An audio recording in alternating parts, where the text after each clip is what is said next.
오늘 우리에게 주시는 하나님의 말씀은 다니엘서 12장 1절에서 13절까지 말씀입니다. 다니엘서 12장 1절에서 13절까지 말씀.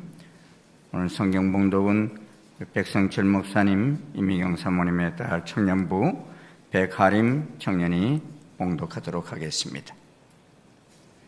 그때 내 민족을 호위하는 큰 군주 미가엘이 일어날 것이요 또 환난이 있으리니 이는 개국 이래로 그때까지 없던 환난일 것이며 그때 내 백성 중 책에 기록된 모든 자가 구원을 받을 것이라.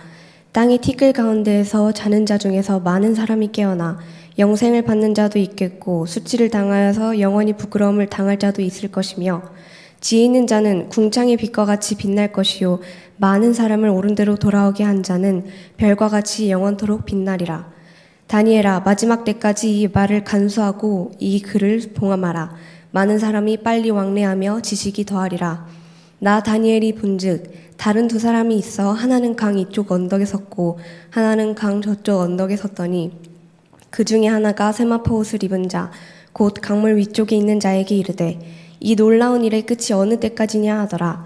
내가 들은즉 그 세마포 옷을 입고 강물 위쪽에 있는 자가 자기의 좌우 손을 들어 하늘을 향하여 영원히 살아계시는 이를 가리켜 맹세하여 이르되 반드시 한때 두때 반때를 지나서 성도의 권세가 다 깨지기까지이니 그렇게 되면 이 모든 일이 다 끝나리라 하더라. 내가 듣고도 깨닫지 못한지라. 내가 이르되 내 주여 이 모든 일의 결국이 어떠하겠나이까 하니 그가 이르되 다니엘아 갈지어다. 이 말은 마지막 때까지 간수하고 봉함할 것임이니라. 많은 사람이 연단을 받아 스스로 정결하게 하며 희귀할 것이나 악한 사람은 악을 행하리니 악한 자는 아무것도 깨닫지 못하되 오직 지혜 있는 자는 깨달으리라. 매일 드리는 제사를 폐하며 멸망하게 할 가증한 것을 세울 때부터 1290일을 지낼 것이요 기다려서 1335일까지 이르는 그 사람은 복이 있으리라. 너는 가서 마지막을 기다리라. 이는 네가 평안히 쉬다가 끝날에는 내 몫을 누릴 것임이라. 아멘. 오늘 다니엘서 12장 1절부터 13절까지 말씀을 가지고 다시 오실 그날을 본 다니엘이라는 제목으로 같이 말씀을 나누고자 합니다. 예수님께서 이 세상에 오셔서 사역을 마무리하실 때에 제자들과 감람산에 앉아서 대화를 나눈 적이 있습니다. 그때 제자들이 조용히 와서 묻기를 예수님, 세상 끝에는 징조가 있겠다 하셨는데 무슨 징조가 있사오리까? 이렇게 묻습니다. 그때 예수님 너희가 사람의 미혹을 받지 않도록 주의하라 하시고 민족이 민족을 나라가 나라를 대적하여 일어나겠고 곳곳에 기근과 지진이 있을 것이다 하시면서 이 모든 것이 재난의 시작이라 하셨습니다. 그리고 그때 사람들이 너희를 환난에 넘겨주겠으며 너희를 죽이리니 너희가 내 이름 때문에 모든 민족에게 미움을 받겠다 말씀하십니다. 그러시면서 천국 복음이 모든 민족에게 증언되기 위하여 온 세상에 전파되리니 그제야 끝이 오리라 하시면서 그러므로 너희가 선지자 다니엘이 말한 바 멸망에 가증한 것이 거룩한 곳에 선 것을 보거든 잃는 자는 깨달을진저 그때 유대에 있는 자는 산으로 도망할지니라 이런 말씀을 하셔요.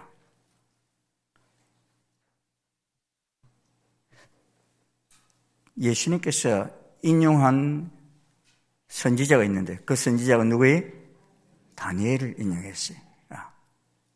다니엘을 인용하시면서 다니엘이 말한 바 멸망에 가증한 것이 거룩한 곳에 선 것을 보거든 이라고 말씀하신 그 일이 여러분 예수님 당시에 성취가 됐다는 겁니까? 안 됐다는 겁니까?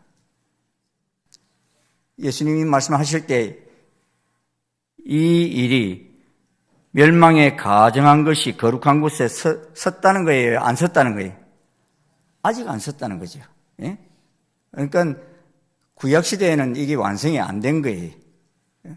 그런데 앞으로 올 거예요.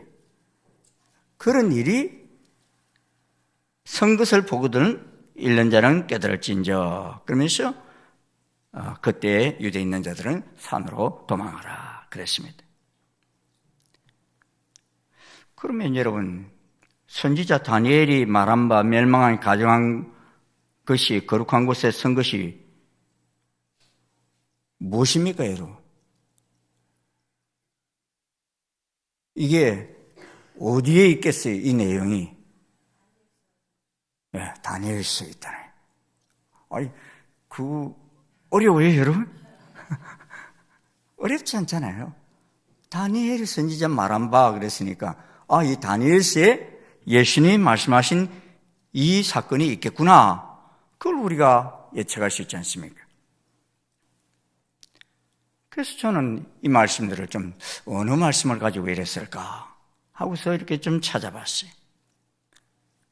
그러니까 다니엘서 9장 27절에 이 말씀을 의미하는 말씀이 있는 것을 보게 됩니다.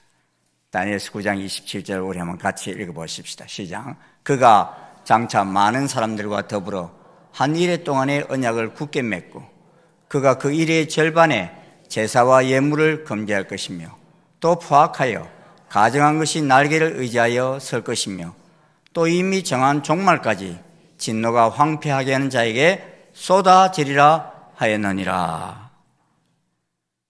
여기 보면은 한 일해 동안에 하는 말이 나옵니다. 이 한 일이라는 것이 7년을 말합니다.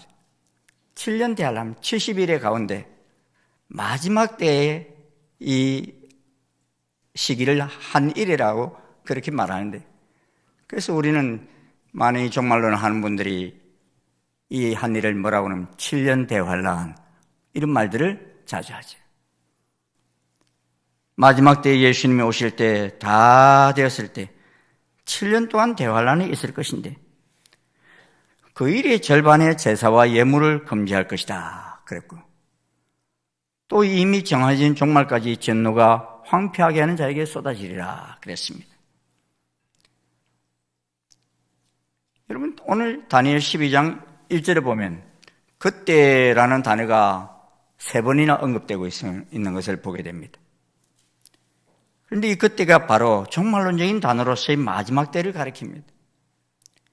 70일의 마지막 한때에 적그리스도가 나타난다는 겁니다.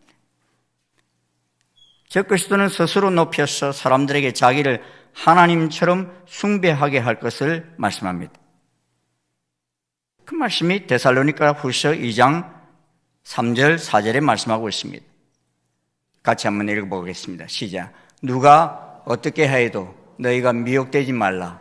먼저 배교하는 일이 있고 저 불법의 사람 곧 멸망의 아들이 나타나기 전에는 그날이 이르지 아니하리니 그는 대적하는 자라 신이라고 불리는 모든 것과 숭배함을 받는 것에 대항하여 그 위에 자기를 높이고 하나님의 성전에 앉아 자기를 하나님이라고 내세우느니라. 그 적그리스도가 올 텐데 마지막에 어디에 앉아서 자기를 하나님이라고 한다고요? 성전에 앉아 자기를 하나님이라고 한다 그랬어요, 마지막에. 여러분, 지금 우리가 앉아 있는 데가 성전입니까? 교회입니까? 우리는 이제 예배당에 앉아 있어요. 예배당에 앉아 있는데 여기 보면 성전에 앉아 있겠다 그러죠. 여러분, 성전은 여러 개입니까? 하나입니까?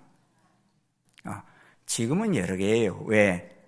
우리 가슴 속에 예수님이 와 계시니까 사실 우리가 다 성전이에요.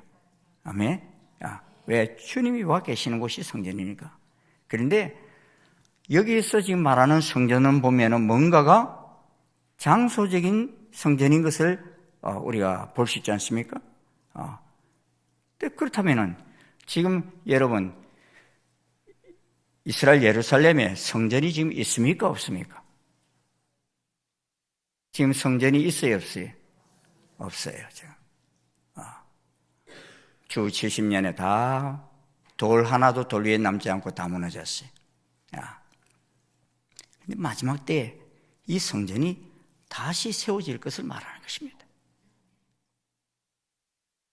지금 여러분 이스라엘은 이 성전을 짓는 준비가 다 끝났어요, 여러분. 붉은 암소, 송아지까지 준비가 다 되어 있고요. 모든 준비가 다 되어 있는데 왜 못 짓느냐? 그 자리에 지금 뭐가 지금 지어져 있어요? 이슬람 사원이 지어져 있어요. 그리고 이걸 허물어뜨리고 지을 거냐? 그렇지 않으면 그 옆에다가 지을 거냐? 이런 것이 사실은 지금 결정이 안 되어 있기 때문에 짓지 못하고 있고, 만약 허물어뜨리고 짓는다 그러면은 어떤 일이 일어나겠어요? 전쟁이 일어나요. 이 이슬람 사람들이 가만히 있지 않는 거지.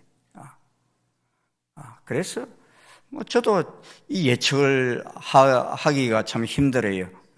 이걸 완전히 허물고 지을지 그 옆에다가 지을 것인지 이런데 이스라엘 사람들은 마음이 어떤 마음이냐면 그 이슬람 사원을 놔두고 그 옆에 짓는 것 원할까요? 원치 않을까요? 원치 않아요. 다 지금 땅은 이스라엘 땅이 되어 있거든요. 이스라엘 땅이 되어 있는데 그것을 허무지 못하는 이유는 이 종교적인 문제 때문에 이것을 허물었을 때는 엄청난 전쟁이 있을 수 있다, 일어날 수 있다 하는 것 때문에 허물지 않아요. 지금 여러분 하마스나 헤즈볼라나 이란이나 이런 모든 나라들이 미사일을 엄청나게 쏘아야 되는데 어디로는 안 쏘는 줄 아세요? 예루살렘으로는 안 쏩니다. 예루살렘으로 안 쏘는 유일한 이유가 뭔 줄 아십니까? 이 이슬람 사원이 있기 때문에, 그 사원에 맞을까 봐. 그래서 안 쏘는 거예요. 그런데 만약 이 이슬람 사원이 없어졌다 그러면은 예루살렘을 향하여 쏠까 안 쏠까요? 쏜다고요. 얼마든지. 왜요? 다른 도시들은, 큰 도시들 다 쏘거든요.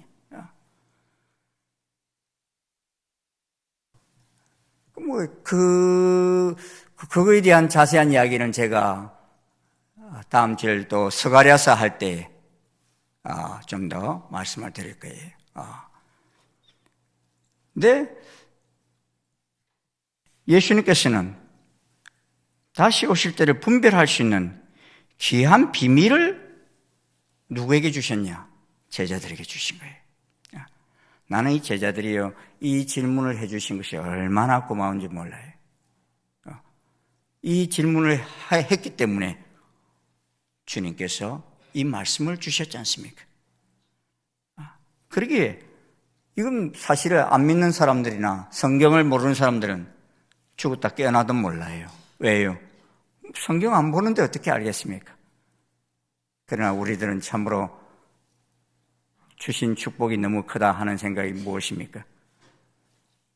이 제자들이 물었던 그 물음에 대한 답을 우리가 알고 있고 또 말씀을 보고서 분별할 수 있는 귀한 축복을 주신 것입니다. 할렐루야. 그래서 여러분, 주님이 도적같이 우리에게는 오지 못한다고 그랬어요. 왜요?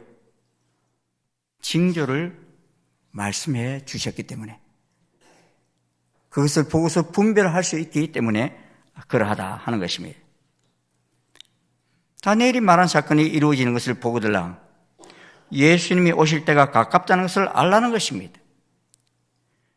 예수님이 오실 그때에 일어날 일들의 몇 가지 특징을 이 다니엘서 12장이 말씀하고 있습니다.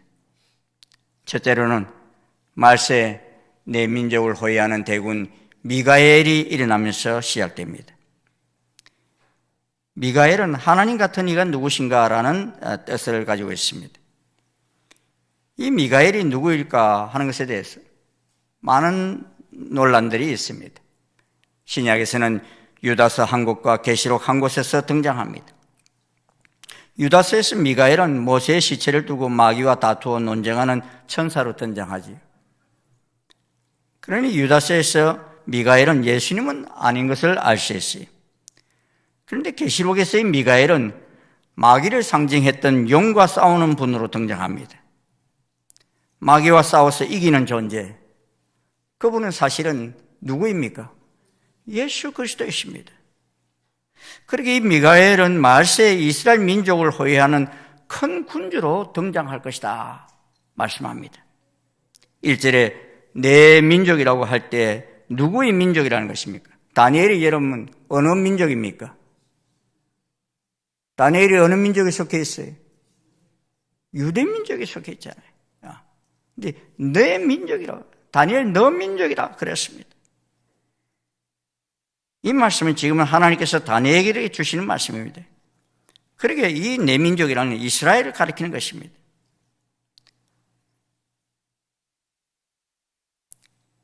그런데 이를 중재하는 적그리스도가 등장해서 이곳에 성전이 지어지게 될 때 처음에는 유대 백성들이 엄청 좋아할 것입니다. 하지만은 그 성전을 짓기 위해서는 여러분 누가 등장할 것으로 보는가 하면 평화의 왕으로 오는 어떤 이가 와서 아주 중재를 해가지고 이 아랍과 이스라엘과 이런 사이에서 평화를 중재해서 어떤 정치인이 나타나서 이를 수습해서 일단 성전을 짓게 하지 않겠냐 이렇게 여겨집니다. 근데 그가 처음 와서 3년 6개월은 아주 악한 어떤 그 모습을 드러내지 않습니다. 근데 성경을 보면 3년 6개월이 지나면서 그의 정체를 드러내면서 자칭 자기를 하나님이라고 하며 또 이스라엘로 하여금 제사를 드리지 못하게 하게 되는 것을 성경은 말씀하고 있습니다. 성전이 지어지면 거기 제사를 지낼 거 아닙니까? 그런데 이 사람이 처음에는 성전을 지어주고서는 처음에는 제사 지내는 것을 반대하지 않았어요. 그런데 나중에는 이 제사를 드리는 것을 못하게 하는 그런 어려움이 닥칠 것을 말씀하고 있습니다. 그런데 그러한 환란을 통해 유대인들이 하나님께로 돌아오는 역사가 있게 될 것을 말씀합니다. 부흥이 있게 될 것을 말씀합니다. 2절 말씀합니다. 땅의 티끌 가운데서 자는 자 중에서 많은 사람이 깨어나 영생을 받는 자도 있겠고 그랬습니다. 여러분 땅의 티끌 가운데서 자는 자 이게 뭐예요? 누굴 말하죠? 땅의 티끌 가운데서 자는 자. 그림을 그려보세요. 땅의 티끌 가운데 자는 자. 죽은 자를 말하는 거예요. 죽은 자. 여러분 이 말씀이 뭐가 말씀이 연관이 되는 거면 예수님이 오실 때 누가 먼저 일어난다고 그랬죠? 죽은 자들이 먼저 일어나서 영접한다 그랬어요. 할렐루야. 이 말씀을 말씀하고 있는 거예요. 아, 주님 오신다는구나. 그때에 이 땅의 티끌 가운데 자는 자 중에서 많은 사람이 깨어나서 영생을 받는 자도 있겠다 하신 것입니다. 이미 죽었던 자가 부활할 것을 말씀하고 있는 것입니다. 그래서 데살로니가전서 4장 16절 17절 말씀 같이 읽어보십시다. 시작. 주께서 호령과 천사장의 소리와 하나님의 나팔 소리로 친히 하늘로부터 강림하시리니 그리스도 안에서 죽은 자들이 먼저 일어나고 그 후에 우리 살아남은 자들도 그들과 함께 구름 속으로 끌어올려 공중에서 주를 영접하게 하시리니 그리하여 우리가 항상 주와 함께 있으리라. 그때부터 항상 우리가 주님과 함께 있게 된다. 할렐루야. 하나님의 나팔 소리, 이 하나님의 나팔 소리, 여러분 요한계시록에서 주님 오실 때 오신다고 그럴 때 몇 번째 나팔이 불 때 오신다고 그랬어요? 종말론반 하신 분이 없나요? 예? 예? 7번째 나팔이 불 때 오신다고 그랬잖아요.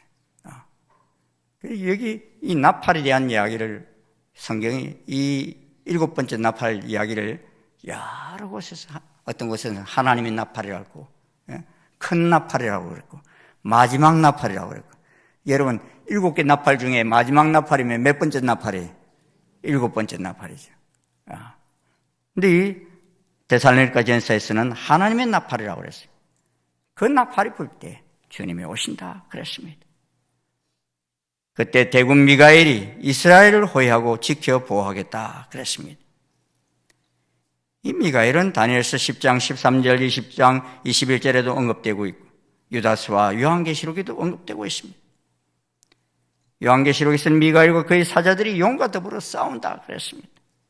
마치 예수님처럼 사역하는 천사를 보게 됩니다. 두 번째로는 말세 초에 이스라엘 역사상 개국 이래로 그때까지 없었던 환란이 있을 것이다 하고 1절에 말씀하고 있습니다. 다니엘은 주전 586년에 이스라엘 멸망을 경험했습니다. 근데 말세 환란은 그것보다 더 클 것입니다.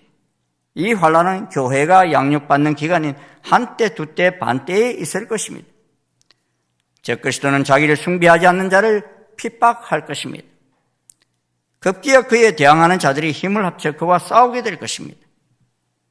그 결과 이 지구상에는 큰 환란이 일어나게 될 것입니다. 이 환란이 어떠한 환란인지 보십시오. 이는 개국 이래로 그때까지 없었던 환란이라 그랬습니다. 여러분, 역사적으로 이스라엘의 나라가 세워진 이래 수많은 환란을 당했어요. 그들이 애굽에서 종노릇하면서 애굽 왕 바로로부터 얼마나 큰 핍박을 받았습니까? 바벨론을 포로로 끌려가 70년 동안 말할 수 없는 고난을 당했습니다. 바사 나라 시대에는 수상 하만이 모르드게를 비롯한 모든 유대인들을 죽이려고 꾀했지요. 또 북방 왕 안티오코스 에피파네스는 얼마나 많은 유대인들을 죽였습니까? 추후 70년을 로마 장군 디토가 그의 군병들을 데리고 와서 예루살렘 성전에 돌 하나도 돌 위에 남지 않고 모두 무너뜨렸습니다. 금세기에는 독일의 폭군 히틀러에 의해서 유대인들이 600만 명이나 가스실에서 죽어가야 했습니다. 그런데 개국 이래로 그때까지 없었던 환란이라. 여러분, 이 당했던 환란보다 앞으로 당할 환란이 크다는 거예요, 적다는 거예요? 더 크다는 거예요. 70일의 마지막 한일에 그들이 당할 환란은 이 모든 것보다도 더 엄청나다고 말씀하고 있습니다. 예수님께서도 감람산에서 마지막 때 되어질 일들을 제자들에게 말씀하십니다. 마태복음 24장 21절 22절 말씀이죠. 같이 읽어보시겠습니다. 시작. 이는 그때 큰 환란이 있겠습니다. 창세로부터 지금까지 이런 환란이 없었고 후에도 없으리라. 그 날들을 감하지 아니하면 모든 육체가 구원을 얻지 못할 것이나 그러나 택하신 자들을 위하여 그 날들을 감하시리라. 누가 하신 말씀이? 예수님이 하신 말씀입니다. 그때 큰 환란이 있겠다. 창세로부터 지금까지 이런 환란은 없겠다. 계시록을 읽어보면 큰 전쟁들이 있는 것을 보게 됩니다. 그리고 이 큰 환란이 있고 난 뒤에 어떤 사건들이 나타난다 그랬습니까? 마태복음 24장 29절 30절을 같이 또 읽어보겠습니다. 시작. 그날 환란 후에 즉시 해가 어두워지며 달이 빛을 내지 아니하며 별들이 하늘에서 떨어지며 하늘의 권능들이 흔들리리라. 그때 인자의 징조가 하늘에서 보이겠고 그때 땅의 모든 족속들이 통곡하며 그들이 인자가 구름 타고 능력과 큰 영광으로 오는 것을 보리라. 할렐루야. 주님이 구름 타고 올라가셨죠? 근데 내가 올라간 모습 그대로 오리라 그랬죠? 무엇 후에 이렇게 오신다고 그랬어요? 그날 환란 후에. 환란 후에 주님께서 다시 오신다는 것입니다. 연결이 됩니까? 안 됩니까? 다 됩니다. 얼마나 큰 환란인지는 스가랴서에 말씀하고 있는데 스가랴 13장 8절 9절 말씀 보면 땅의 산문지에 해당되는 사람이 죽을 만큼 엄청난 환란이 일어나겠다 말씀합니다. 그러나 복된 소식이 있습니다. 12장 1절 하반부를 보면 그때 내 백성 중에 책에 기록된 모든 자가 구원을 얻을 것이다 그랬습니다. 이 책은 생명책을 가리킵니다. 하나님의 어린 양 곧 예수 그리스도의 피로 씻음 받아 그 이름이 생명책에 기록된 모든 자는 남김없이 구원을 받겠다 말씀하시는 것입니다. 할렐루야. 그 보면은 이 나팔 대접, 계시록에 보면 나팔 대접 때 다 들려 올라갔어. 수정 같은 유리바다가 불이 붙은 유리바다 건너편으로 올라가. 거기서 모세의 노래를 우리는 부르겠다 말씀하면서 이 땅에는 7 대접의 심판들이 쏟아지잖아요. 그 7 대접의 심판을 보면요, 거기 믿는 자는 없어요. 택하신 자는 없어요. 예?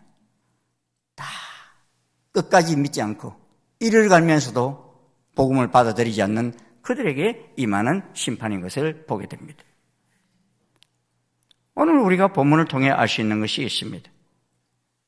택한 백성이라고 해서 환난이 없는 것은 아니다 하는 것입니다. 예수님 요한복음 16장 33절에 말씀합니다. 세상에서는 너희가 환난을 당하나, 세상에서는 우리가 환난을 당할 것을 알고 살아야 합니다. 여러분, 다니엘도 환난을 당했어요? 안 당했어요? 당했잖아. 사자굴에 던짐을 당했지.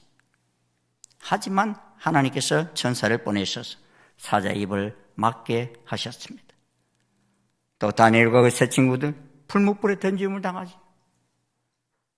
그러나 하나님께서 천사를 보내셔서 불꽃이 그들을 사르지 못하게 하셨습니다. 또 야곱의 아들 요셉도 애굽의 종으로 팔려가지고 나중에는 감옥에 또 갇히기도 합니다.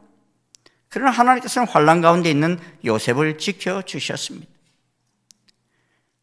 이는 무엇을 말하냐? 우리에게도 얼마든지 환난을 당할 수 있다는 것입니다. 그러나 하나님은 우리를 내어버려 두지 않으신다는 것입니다. 함께 하신다는 것입니다. 무거운 짐을 나 홀로 지고 견디지 못해 쓰러질 때 하나님은 천사를 보내셔서 우리를 도와주신다는 것입니다. 또 우리를 환난 가운데서 구원해 주실 것입니다. 물론 경우에 따라서는 하나님은 우리를 순교의 길로 인도하실 수도 있습니다. 동의하십니까, 여러분? 11장 35절 말씀 보시면 또 그들 중에 지혜로운 자 몇 사람이 몰락하여 무리 중에서 연단을 받아 정결하게 되며 희게 되어 마지막 때까지 이르게 하리니 이는 아직 정한 기한이 남았습니다. 여러분, 야고보 같은 사람, 스데반 같은 사람, 얼마나 하나님 잘 믿는 신실한 자입니까? 그런데 베드로 같은 사람은 죽기 직전에 구원을 받는데 스데반 같은 사람은 어떻게? 순교를 당하지 않습니까? 주님의 주변에 순교당한 자들이 많이 있는 것을 우리가 보게 됩니다. 지금도 여러분, 오늘날 세계 곳곳에서 예수 믿기 때문에 순교당하는 사람들이 엄청나게 많아요. 언론에 보도조차 하지 않았어요. 우리가 모르고 있지만요, 많은 곳이 지금 핍박을 당하고 환난이 당하고 교회가 무너지고 있고 십자가가 불타고 있고. 마지막 때 이런 일들이 있을 수 있다는 것입니다. 그러나 우리 믿음의 선조들 보십시오, 여러분. 로마 황제 아래에서 핍박당할 때 나무에 묶여 불에 타 죽어갈 때 그때 주님을 부인했습니까? 부인하지 않고 찬송 부르며 순교당했어요. 콜로세움에서 사자의 밥이 되어갈 때도 끝까지 주님을 부인하지 않고 순교의 자리에 영광스럽게 들어갔다. 믿음을 지키는 자들이 핍박을 받아서 몰락했다라고 11장은 말씀합니다. 순교함으로써 하나님께 영광을 돌리게 된다는 것입니다.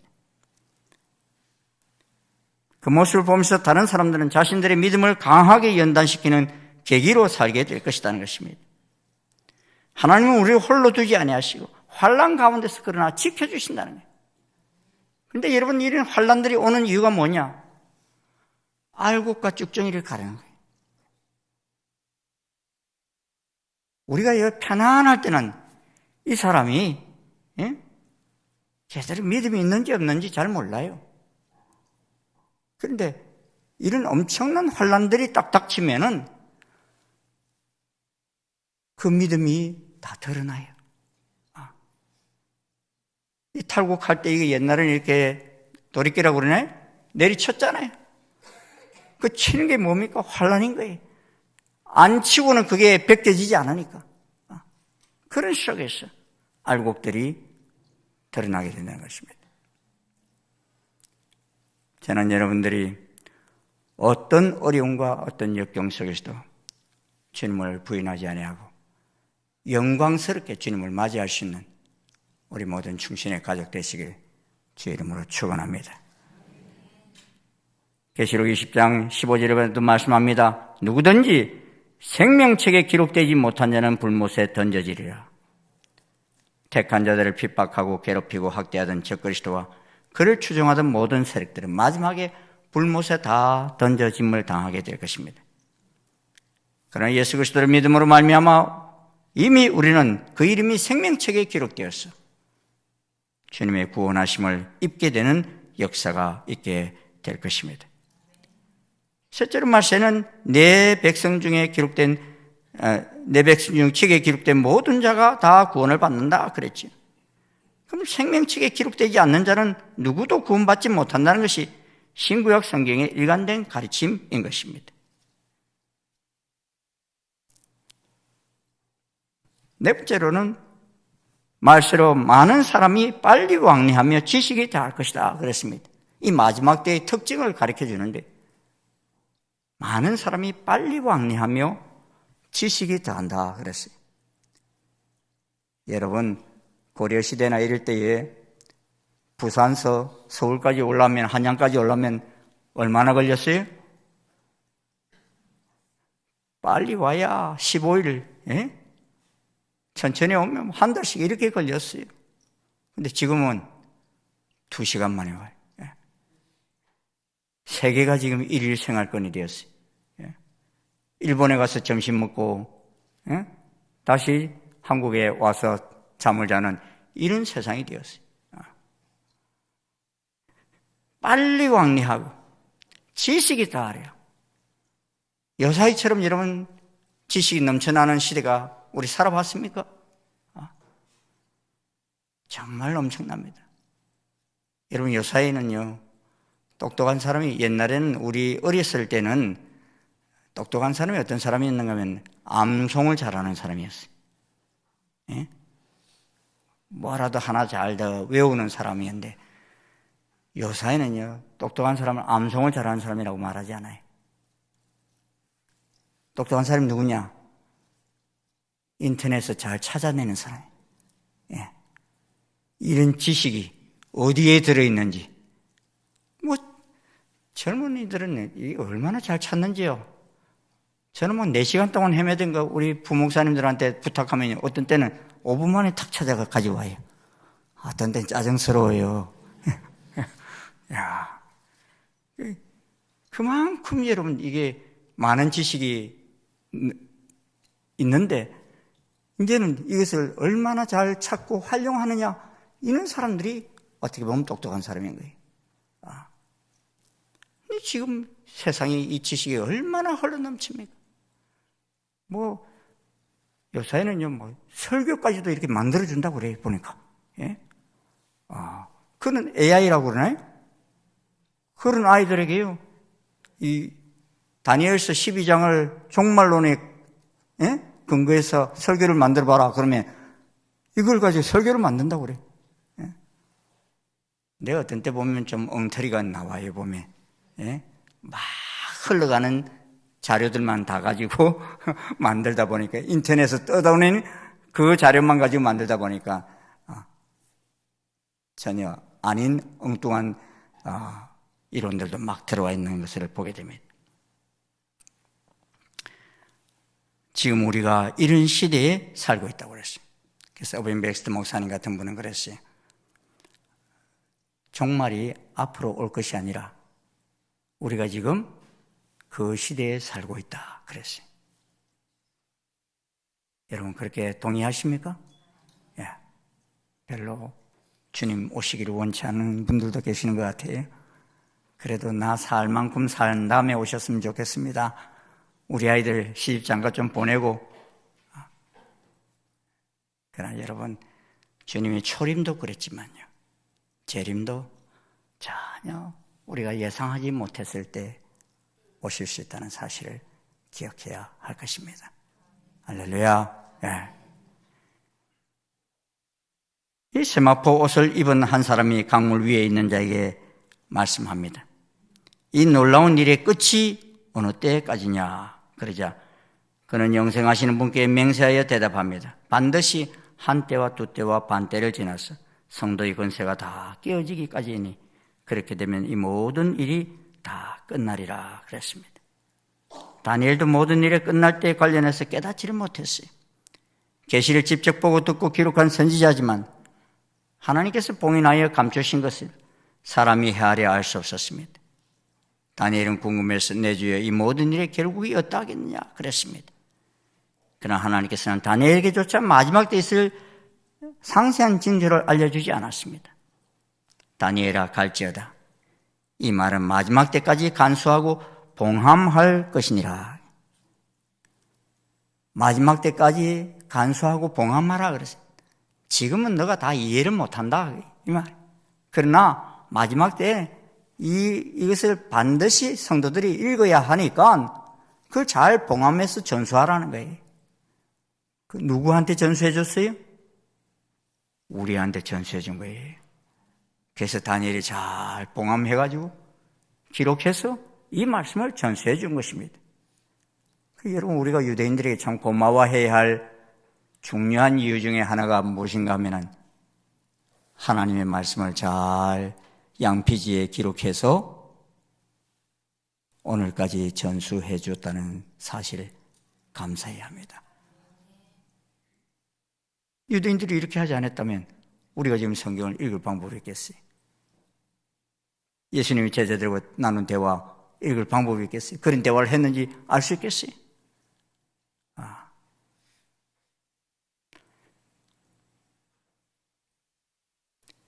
많은 사람이 연단을 받아 스스로 정결하게 하며 희게 할 것이나 악한 사람은 악을 행하리니 악한 자는 아무것도 깨닫지 못하되 오직 지혜 있는 자는 깨달으리라. 여러분은 지혜 있는 자의 대열에 서실 수 있기를 바랍니다. 지혜 있는 자는 깨닫는다. 계시록 처음에도 뭐라고 그랬습니까? 이 계시의 말씀을 읽는 자와 듣는 자와 그 가운데 기록한 것을 지키는 자들은 복이 있나니. 왜요? 말씀을 깨달으니까요. 마지막 때는 악한 사람은 악을 행한다 그래요. 무슨 말입니까? 회개한다는 거예요? 안 한다는 거예요? 안 한다는 거예요. 계시록에 보면 마지막 때 보면 이를 갈면서도 회개 안 해요. 더 이상 주님 앞으로 돌아올 사람이 없어요. 그때 주님께서 오시겠다 그랬습니다. 우리가 지금 복음 전해야 하는 이유가 뭐냐? 복음 전하면 쉽게 받아들일 사람이 있는데 안 전하면 그 사람이 어디를 가요? 지옥 가니까. 그래서 주님이 오실 날이 가까울 때 우리가 복음을 전해야 되는 거예요. 오늘 성경도 그 말씀 하지 않습니까? 많은 사람을 옳은 대로 인도하는 자는 별과 같이 빛나리라. 그렇게 말씀하신 것입니다. 너가 이 일을 전해서 많은 사람을 주께로 돌아오게 하라는 것입니다. 천국 백성 만들어라 하는 것입니다. 마지막에 보면 매일 드리는 제사를 피하며 멸망하게 가정한 것을 세운 때부터 1290을 지낼 것이다. 11절은 말씀합니다. 조금 전에 말씀드렸습니다. 이 1290일이라고도 말하는 데가 있고 3년 반이라고 말하는 데도 있고, 좀 이렇게 표현은 다 똑같은데 다 날짜 계산해 보면 똑같아요. 마지막 때 그런 기간에 큰 어려움이 환난들이 있고 또 적그리스도가 등장해서 우리를 힘들게 하는 그러한 시절이 올 수 있다는 것입니다. 많은 학자들 가운데 이 견해들이 이제 그 환난조차도 우리는 당하지 않고 먼저 간다 하는 견해가 있는가 하면은 그 환난은 당한다 하는 견해도 있습니다. 그 환난을 당한다 하고 하는 견해를 가진 사람들은 오늘 이 다니엘서를 가지고서도 많이 말합니다. 왜냐하면 이 1290일도 말하고 있지만 기다려서 1335일까지 이르는 그 사람은 복이 있느니라 이 말씀도 하고 계시거든요. 그래서 뭐 어떤 이는 유대인들만 말하는 것이다. 뭐 이러는 사람도 있고 또 그리스도인들도 해당되는 말씀이다. 이런 말씀이 있습니다. 그러나 저는 생각할 때는 이 요한계시록의 구조를 보면은 우리가 이 일은 당치 않고 들림을 받게 되는 것을 보게 됩니다. 저는 그렇게 믿고 있어요. 7인, 7나팔, 7대접의 심판이 있는데 우리들이 7나팔의 심판까지는 경험하지만 7대접의 심판에서는 택한 백성들이 보이지 않아요. 그러기에 7나팔 불 때, 7번째 나팔이 불 때, 그때 불이 붙은 유리바다를 건너가 주님과 함께 혼인잔치에 들어가게 되지 않느냐. 저는 그렇게 생각합니다. 그럼 마지막 때 이러한 일들이 있을 것은 우리가 분명히 알고서 주님을 맞이할 준비를 해야 할 것입니다. 마지막 때 슬피울 자와 또 주님을 기쁘게 맞이할 자 차이점이 뭐라고 했습니까? 오실 주님을 맞을 준비가 되어 있느냐 아니냐 하는 것에 있다 그랬습니다. 저는 우리 모두가 이 마지막 때를 잘 준비해서 정말 주님 오실 때에 기쁘게 맞이할 수 있는 우리 모두가 될 수 있기를 주의 이름으로 축원합니다. 천사는 다니엘에게 말합니다. 너는 가서 마지막을 기다리라. 하나님께서 모든 것을 성취하실 때를 소망하며 끝까지 신실하게 살라는 의미입니다. 이는 네가 평안히 쉬다가 끝날에는 내 몫을 누릴 것입니다. 그랬습니다. 언약의 성취는 신실하게 언약을 붙들고 사는 성도가 성취의 열매를 풍성하게 누리게 될 것입니다. 오늘의 교회도 다니엘의 기다림을 계승하고 있습니다. 교회가 환난을 겪는 이 마지막 때 하나님의 계시에 철저히 의존해서 제자의 대열에 서 달려갈 수 있기를 주의 이름으로 축원합니다. 우리 함께 기도할 수 있기를 바랍니다. 오늘 우리 좀 기도하실 때 여러분 나라를 위해서 좀 우리가 오늘 집중적으로 좀 기도할 수 있기를 원합니다.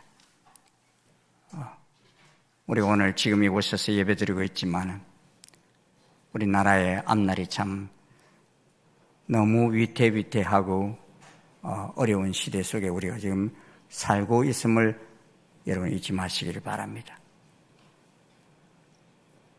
저는 이 12월만 되면은 사실은 43년 전에 제가 12 사태 때 군복을 입고 고대 연병장에 가서 반군들이 들어오는 것을 막기 위해서 주둔해야 했던 그때를 저는 잊지 못합니다. 또 이 김포 반도에서 저는 대간첩 작전도 해봤습니다. 천막을 쳐놓고 넘어온 간첩을 잡느라고 불을 피우면서 오랜 시간들을 잠복하고 했던 그런 때도 바라봅니다. 오늘 이 나라를 보면요, 마치 우리가 6.25 직전의 그 상황처럼 어려운 시대 속에 있음을 보게 됩니다. 우리나라 사람들의 특징이 뭐냐? 임진왜란 전쟁 속에서도 노론소론 나누어서 싸우고 했던 이 민족입니다, 여러분. 지금 그 모습을 우리가 지금 보고 있습니다. 이념에 사로잡힌 이 생각들 때문에 얼마나 많은 어려움들을 겪고 있는지 모릅니다.